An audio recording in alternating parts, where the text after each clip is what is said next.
Thanks for joining us, Kevin. I'm really happy you could find some time to do a little video warm-up for our panel discussion. And we wanted to ask you a few questions. And first and foremost, I wanted to ask you how you define the word resilience in your work and just sort of the definition that you generally tend to use. So to me, resilience has to do with the ability to deal with changes to an organization's internal structures and externally.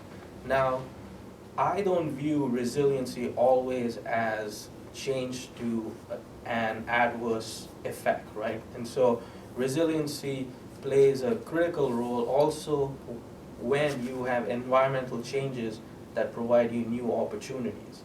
And so if, let's say, you are an organization and you see an increase in the demand for your products or services, that opportunity may put stress on your processes, and so there also you need to be resilient.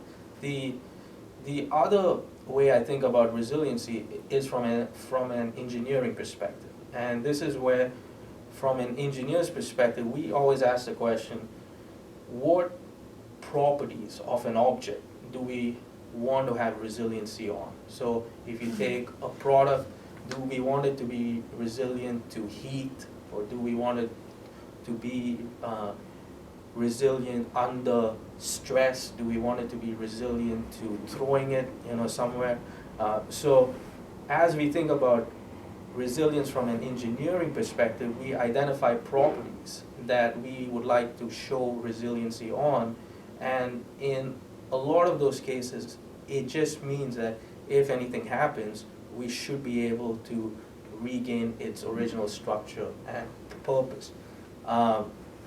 The third aspect that I think is very important in resiliency, especially when you are thinking about human systems, is after an event, whether it is positive or it is negative, can you very quickly define your new normal? Because ultimately human systems and social technical kinds of environments, there is a very low probability that you are going to restore the overall environment to its prior state, because things are irreversible. And so how do you define extremely quickly your new normal, get that conveyed to all of your stakeholders, and then work towards it? So those are the three things that I view as resilience.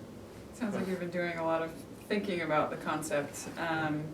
And I guess the next question I have for you is what types of things are you working on that might help us think about the use of this concept in your work, specifically in the research that you do?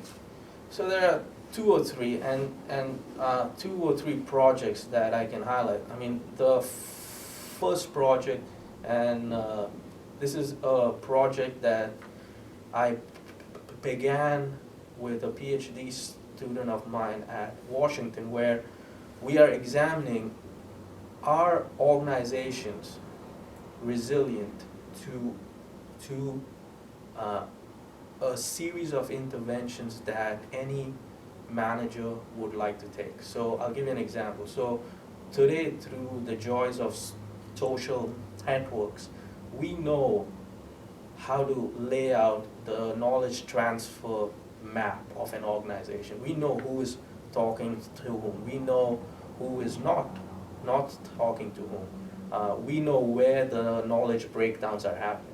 So as a manager, you can provide incentives to your employees to influence the communication channels. You can provide incentives for things like brown bag meetings. You can provide incentives for people who share knowledge. You can do all these things. Does the organization's network respond to it, and for how long? So what we have found is basically that if a manager tries any sort of intervention, there will be an immediate effect to the overall organization. But over time, the organizations are much more resilient. They go back to their original state. Similarly, we have a project that is examining the issues around how do organizations that belong in a network operate in a resilient manner. So if you have 8 or 9 organizations that are collaborating, how do you measure resilience? Do you measure it by the resilience of the most ideal organization? Do you go with the lowest common denominator? Do you devise an averaging strategy? And can public sector networks be resilient if you have different resilient capacities and goals? And so those are 2 projects I can highlight.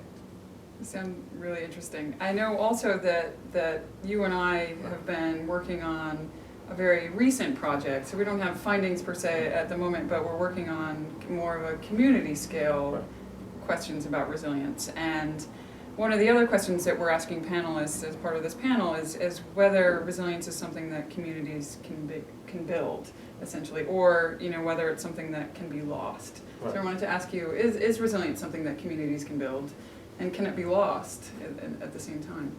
Yeah, and so as we constructed our project, I reflected on this question quite a bit, though I did not want to prejudge the evidence. Right? So these are my assumptions or my hunches, right? Because we still don't have enough evidence on which to base these on. But I think community resilience as a concept can matter in communities where you have a large amount of history, where there has been a group of people that have a deep connection to the place, that have had generations of people invest in the place, know about the environment, so on and so on. So you have different parts of the U.S. and even abroad that when a disaster happens, when a crisis happens, you see the community coming together to help, and also that help continues in times of normalcy.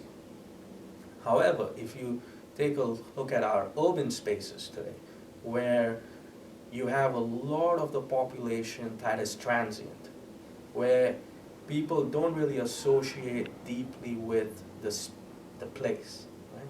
They bring their own experiences to it, but we really don't connect with our neighbors. We really don't have that deep history, knowledge of the environment. Right? In those kinds of places, I think community resilience is very difficult because people don't have those deep roots, deep connections. And so, to me, the concept of community resilience has a lot to do with whether there is a deep collection of social capital already in place that can be mobilized for resiliency, or is there a deep homogeneous history in place that everybody ascribes to and believes in. I think in the absence of those 2, community resilience is very difficult. But that's my guess. I don't know the... Sure, we have a lot of work to do before we have answers to all these questions. One of the other questions that we're grappling with on this panel, and I know in my own work and in the area of sort of regional resilience, is that resilience sounds like a word or a concept that professors like to use. It's a concept buzzword, and we're asking and we're sort of wondering and trying to get at the discussion about whether the concept matters for how people, citizens, taxpayers, or simply human beings in general, does it matter as a concept for how we go about our lives? Does resilience matter beyond university speak, so to speak? I think it does, though I think the word resilience is kind of like the word information today, or knowledge that we use so often that that we take its meaning often granted, right? I mean, so to me, resilience does matter to the everyday person. The challenge is, resilience is just one of 100 things that they care about. Mm-hmm. And in today's economic times, and especially the work environment, so if you take any organization, and I do a lot of my research at the organizational scale, if you take any organization, they will tell you they want to be resilient. They want to have capacity to deal with adverse events. However, they will also show you that they have been doing the downsizing, right-sizing, or whatever word you want to use there, to a point where they have no slack. They have no slack in the system, so any small disruption has huge effects. And so while they want to be resilient, they just have a group of other priorities in mind, right? And the same thing with individuals. Now with individuals, I would just add one other thing, in that they have seen through recent examples, whether it's the hurricanes, or after the earthquakes, or after the tornadoes, the effects of not being resilient. Mm-hmm. Yet, I think unless they have time, resources to actually do anything about it, it's like going to Vegas, and you are just going to go, and you're just going to deal with the outcome, and if it happens to you, it happens to you. If not, so to me, resilience does matter. It's just it's harder at the local and organizational levels.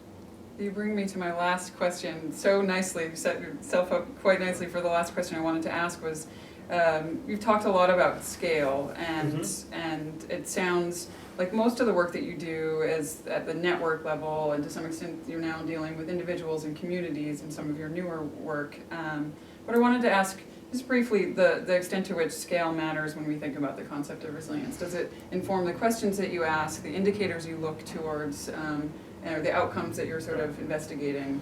What extent does scale, I think, does it play a role? Yeah, it's a challenging question. I think scale plays a role at every single layer. In most of my work, I try to stay away from the individual, because I know of other experts that are Sure, there are other fields that do that well. Yeah. I enjoy examining problems at the organizational, inter-organizational, or the urban kind of system layers, and this is where scale becomes an issue of at what lens level do we see the problem. But at the organizational or inter-organizational or even more larger scales, we end up with having to deal with systems of systems, right? So we are not just examining one complex system.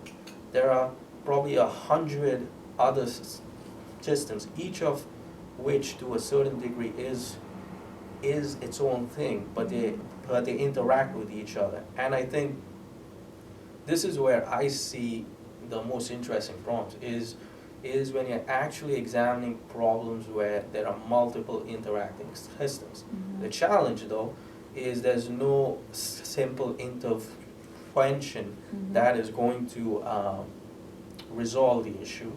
The challenge is, it is not easy to get those articles in traditional journals. Now, the upside is you have large amount of grants, and you have large amounts and when you are working with complex systems problems, you really have to have an interdisciplinary team to address those. And so I think scale matters, and it, at least at the lower layers, you can solve them through disciplinary focused projects, but at the higher level, you have to have a collection of expertise.